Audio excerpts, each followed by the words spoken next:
Ammontano a oltre 300 milioni di euro le frodi scoperte dalla Guardia di Finanza in Veneto sul fronte dei bonus per l'edilizia. Le Fiamme Gialle hanno messo a punto nuove tecniche investigative. Rapina, stile Mala del Brenta, al supermercato di Campagna Lupia. I 4 arrestati dai carabinieri potrebbero aver messo a segno altri colpi nei supermercati. Un veneziano è stato intercettato la notte scorsa dai carabinieri del nucleo Natanti mentre navigava tra i rii affari spenti che continuano i cambi di rotta. Dopo l'appello dei residenti del Pertini di assegnare le case vuote per evitare le occupazioni abusive è arrivata la risposta dal comune ed Ater. Il racconto di Lorenzo Tassoni, 25enne veneziano che ha afferrato al volo la bimba di 4 anni caduta dal balcone lunedì, un premio in comune a Treviso, ma io, dice, non sono un eroe. Chi sono i turisti che affollano Venezia? La composizione è variegata, ma è possibile tracciare un identikit del visitatore tipo, parla l'antropologo Duccio Calestrini. Non è famoso come altre zone di Venezia, ma è tra le prime località. Nella classifica dei primi 10 posti più amati d'Italia c'è anche San Francesco della Vigna.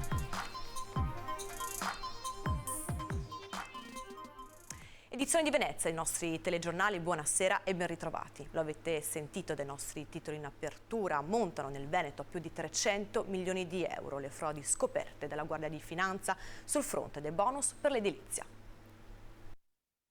Il comandante della Guardia di Finanza del Veneto, Giovanni Mainolfi, definisce i suoi risultati strabilianti. Le Fiamme Gialle hanno messo a punto un nuovo sistema di indagine capace di lavorare su un'enorme quantità di informazioni e di metterle in correlazione, uscendo dall'ottica dei singoli casi e inquadrandoli in un sistema. Il sistema quindi ci dà un warning che attiva i nostri controlli in materia di riciclaggio. Ci ha consentito di elevare i nostri sequestri in materia di antiriciclaggio, per esempio, da poco più di 100.000 euro del 2019 ad oltre 200 milioni del 2021, il che è una cosa strabiliante. In occasione del 248esimo anniversario di fondazione della Guardia di Finanza è stato reso noto il bilancio operativo dal 1 gennaio 2021 al 31 maggio scorso.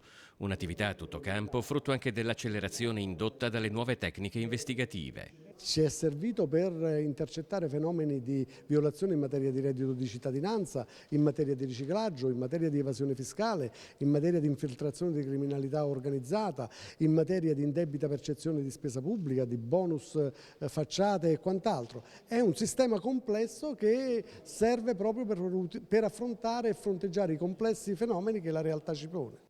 Un campo d'indagine importante dell'ultimo periodo è quello relativo alle truffe sui bonus edilizi, che a livello nazionale hanno superato i 5 miliardi.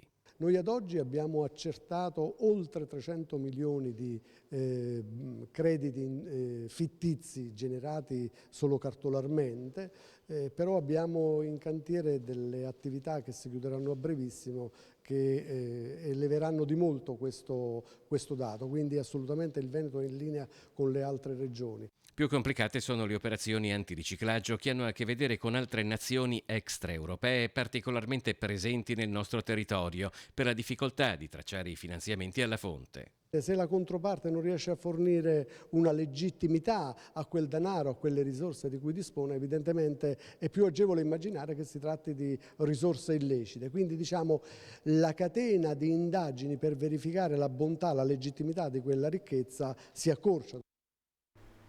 E si sta indagando per una rapina stile Mala del Brenta al supermercato di Campagna Lupia. Si sta indagando per capire se la banda di rapinatori che ha agito con pistola e fucile al supermercato di Campagna Lupia sia la stessa che ha agito con un modus operandi molto simile in altri supermercati della Riviera del Brenta e di Mestre recentemente. L'ultima però non è andata troppo bene ai 4, visto che dopo il colpo nel supermercato di Via Roma, stile Mala del Brenta, con un bottino di 1.400 euro, sono stati arrestati dai carabinieri di Vigonovo dopo nemmeno un'ora dal colpo, insieme agli altri 2 complici a bordo di un'auto. Gli arrestati sono Renzo Fracasso, 73 anni, ex affiliato di spicco alla Mala del Brenta, Enrico Milan, 61enne, rapinatore e ricettatore che partecipò alla gioielleria Tocazia a San Marco, Alessandro Bertoldo, ex finanziere, e Giampaolo Morgan, di 54 anni. Quando sono stati fermati in auto avevano ancora il denaro appena rubato e 50 munizioni calibro 9.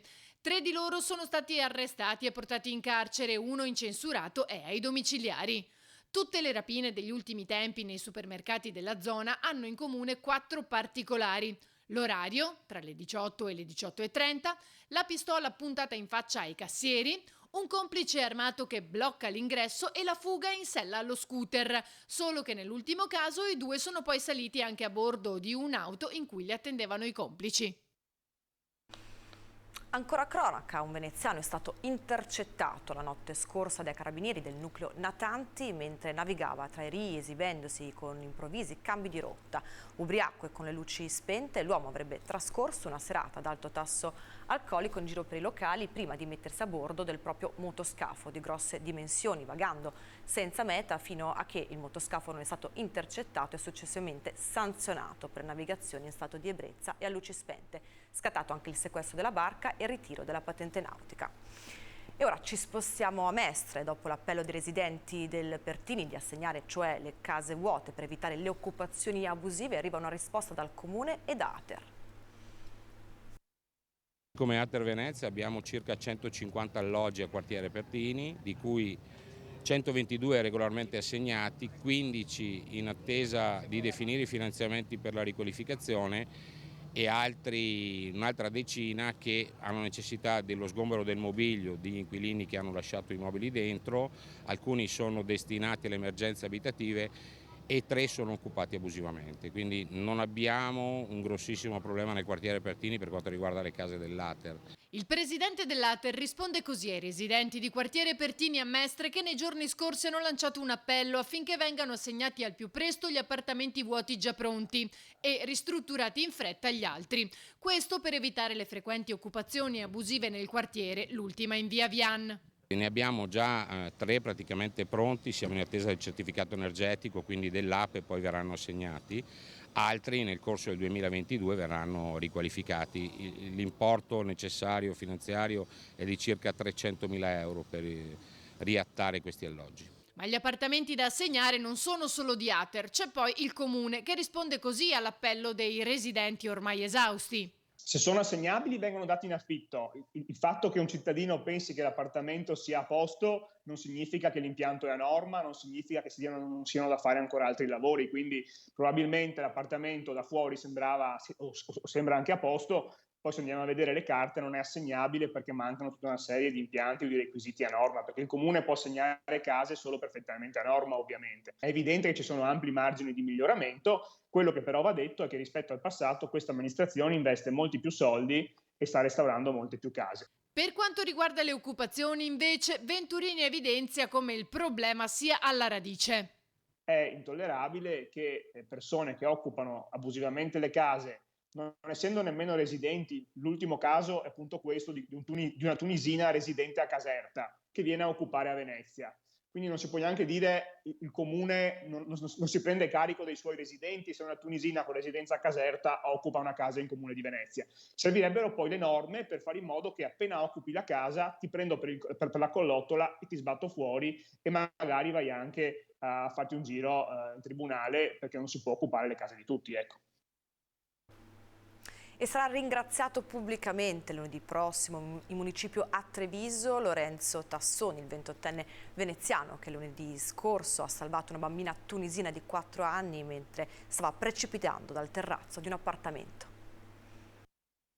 Sindaco, siamo con Lorenzo Tassoni. Eccolo qua al telefono. Buongiorno. Buongiorno. Buongiorno. Volevo farti i complimenti e ringraziarti perché la storia che abbiamo letto in questi giorni è una storia che mi ha colpito davvero tanto per tanti motivi, ma soprattutto perché è stata salvata una bambina e quindi volevo davvero ringraziarti tanto e approfittare anche per invitarti in municipio lunedì all'1 se puoi, perché così tutta la comunità ti ringrazia. Ok. Perché hai fatto qualcosa di straordinario. È arrivata così questa mattina, mentre giravamo il servizio, la convocazione dell'eroe di Sant'Antonino a Casugana. Una lunga telefonata con il sindaco Mario Conte, al termine della quale Lorenzo era evidentemente emozionato. Stai dimostrando davvero un grande cittadino, un grande uomo. Grazie, veramente. Non so veramente cosa dire, cioè nel senso veramente. Grande umiltà per questo 28enne veneziano che da diversi anni vive a San Zeno. Laureato a Padova, in Laguna ci torna quasi ogni giorno, visto che lavora come addetto museale a Palazzo Manfrin. Lunedì alle 5 del pomeriggio si è trovato al posto giusto nel momento giusto, ovvero sotto questo palazzone di via Sant'Antonino quando è caduto a terra un tablet e stava per precipitare una bambina di 4 anni. Ho sentito proprio dal nulla questa cosa che è caduta, questa altezza, e non ho fatto altro che proprio mettermi così e guardare verso l'alto. Ho alzato la testa, ho visto questa scena di questa bambina appesa con un braccino là sopra sul lato corto del terrazzo che mi guardava senza urlare appunto, ma solo impaurita, cioè proprio... E poi quando si è mollata dove ha sbattuto? Ha sbattuto da qualche parte o è venuto direttamente sulle tue braccia? Non è rimbalzata su questo terrazzo qui e appunto secondo me è stato questo ad avermi permesso di prenderla più saldamente, se no non lo so cosa sarebbe successo. Non ho urlato, ma ho detto a gran voce ti prego no, avvicinandomi perché non ero sconvolto dalla cosa, no. Dopo che è arrivata prima la madre in bicicletta, visto i sanitari attorno alla bambina, si è gettata dalla bicicletta in preda al panico, proprio divincolandosi.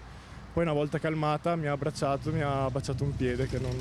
Il papà invece? Ha visto la bambina, era tutto bene, mi ha abbracciato anche lui, ci siamo abbracciati, io in lacrime, ovviamente anche tutti in lacrime. Apriamo ora la pagina del meteo. Le previsioni regionali prevedono per il Veneto temporanee fasi di instabilità con possibilità di rovesci e temporali da locali a sparsi nel corso di domani. I fenomeni saranno più probabili tra il tardo pomeriggio odierno e le prime ore di domani e poi tra le ore centrali e la sera di domani. Non si escludono temporali localmente intensi con anche forti rovesci, raffiche di vento e grandinate. Visti i fenomeni meteorologici previsti, la criticità idrogeologica attesa è riferita allo scenario per temporali forti. Il centro funzionale decentrato della Protezione Civile regionale comunica che è stata dichiarata la fase operativa di attenzione gialla per criticità idrogeologica fino alla mezzanotte di domani nei bacini idrografici della regione. E ora continuiamo con la cronaca. La polizia locale di Caorle ha identificato 17 finti sordomuti che truffano i turisti chiedendo denaro per aprire un finto centro di cure.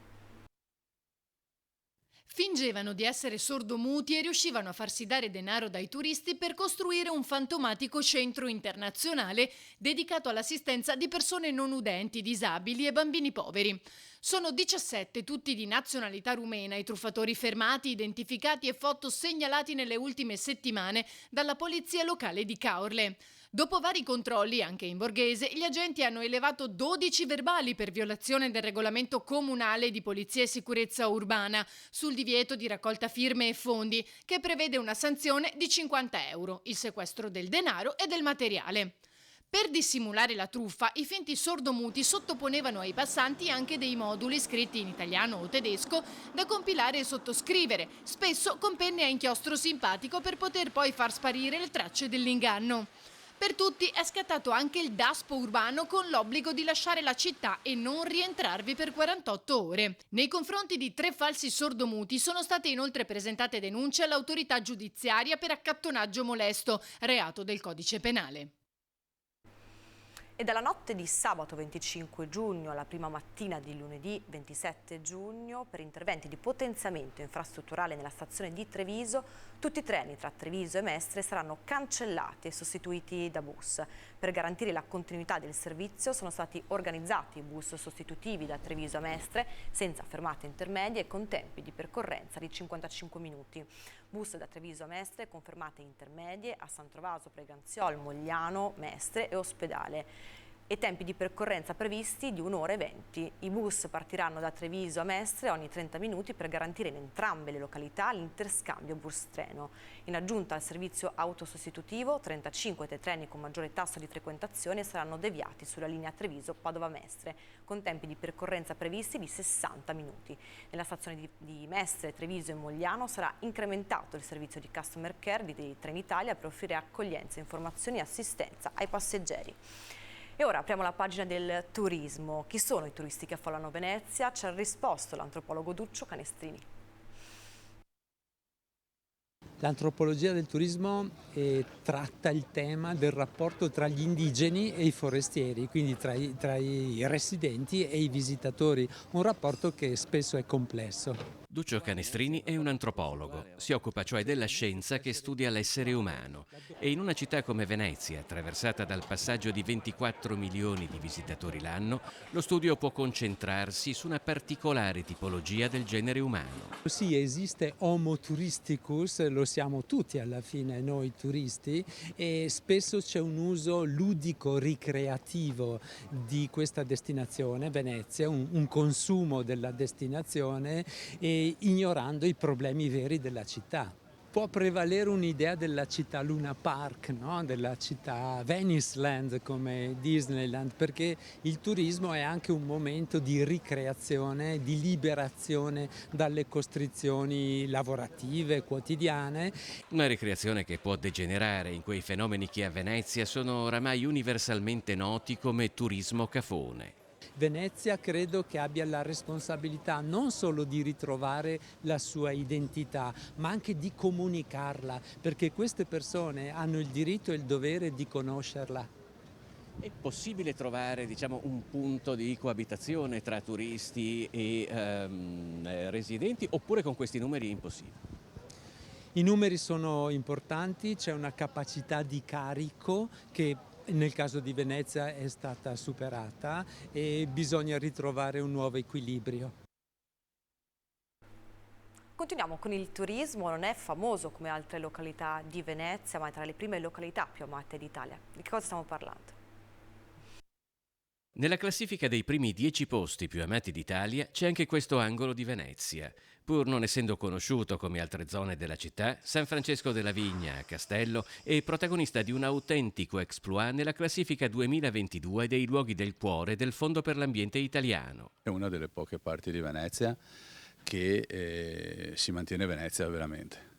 È una zona dove ci sono i negozi di vicinato, dove la gente ancora comunica nel vero senso della parola, dove il turismo di massa è arrivato ma non è così invadente come in altre parti della città. Noi non siamo fanatici della venezianità, però vogliamo che la nostra parte di Venezia rimanga legata alle proprie tradizioni e sia riconosciuta come una città vera. Secondo un'antica tradizione fu più o meno qui, dove da metà del 1500 sorge la chiesa di San Francesco della Vigna, progettata dal Sansovini con facciata del Palladio, che a San Marco fu profetizzata da un angelo la futura fondazione della città.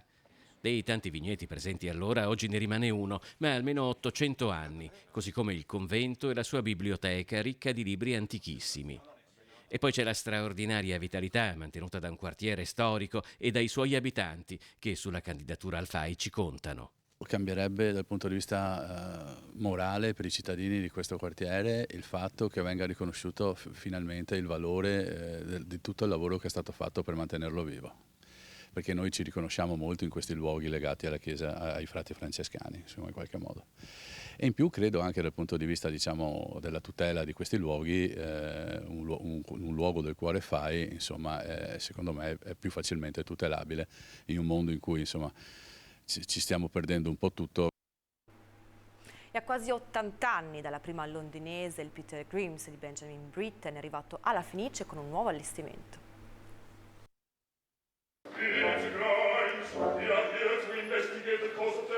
Quando nel giugno del 1945 debuttò in una Londra ancora gravemente provata dalla Seconda Guerra Mondiale, il suo successo fu salutato come un momento di rinascita dell'arte inglese. Quasi 80 anni dopo, Peter Grimes di Benjamin Britten va in scena per la prima volta a Venezia.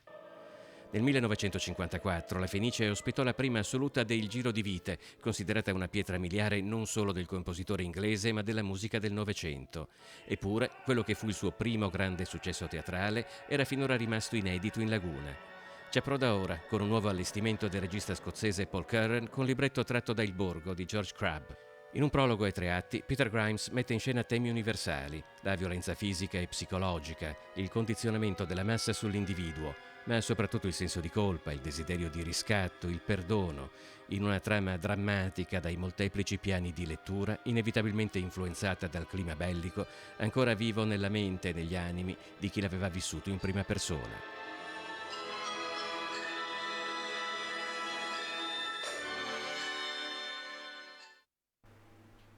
Ed è il rush finale verso i ballottaggi. Si vota domenica dalle 7 alle 23 a Verona, Jesolo, Feltre e Tiene. Antena 3 seguirà in diretta gli attesissimi risultati con una puntata speciale di Ring dalle 21:15, una maratona da non perdere con collegamenti in diretta, ospiti in studio per commentare il verdetto delle urne.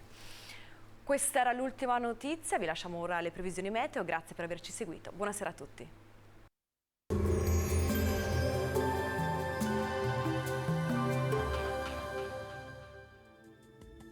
Benvenuti al meteo. Anticiclone africano meno forte al nord-ovest, mentre sul nostro territorio si manterrà stabile e dunque il tempo sarà buono. Vediamo la situazione nel dettaglio. Sul Veneto la grafica di venerdì 24 giugno ci mostra un ampio soleggiamento. Il cielo si presenterà sereno o poco nuvoloso. Poi con il passare delle ore nuvolosità in aumento e non si esclude una maggiore variabilità sui rilievi con temporali sparsi. Temperature stazionarie o in lieve locale calo, minime tra 16 e 24 gradi, massime comprese invece tra i 28 e i 33 gradi. Spostiamoci ora sul Friuli Venezia Giulia, anche qui tanto sole con poche nubi a carattere sparso. Sulle zone montane acquazzoni nel corso del pomeriggio, in estensione anche alle pianure adiacenti. Temperature minime tra 21 e 25 gradi, massime sui 31-32. Infine diamo uno sguardo al Trentino Alto Adige, dove inizialmente avremo bel tempo, dalle ore pomeridiane e soprattutto in serata frequenti rovesci. Temperature minime sui 21-22 gradi, massime intorno ai 32 all'incirca.